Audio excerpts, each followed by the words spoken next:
கதிர்வேலா கதித்தமலை வடிவேலா கருணை மறவா வரந்தரவா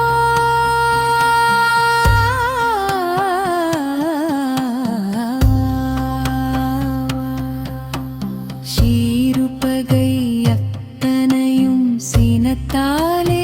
அழித்து மாறுபட்ட பகைவரை கூறுபட ஒழித்து ஆறுபடை வீடிருக்க ஆறுதலை வேண்டி அப்பன்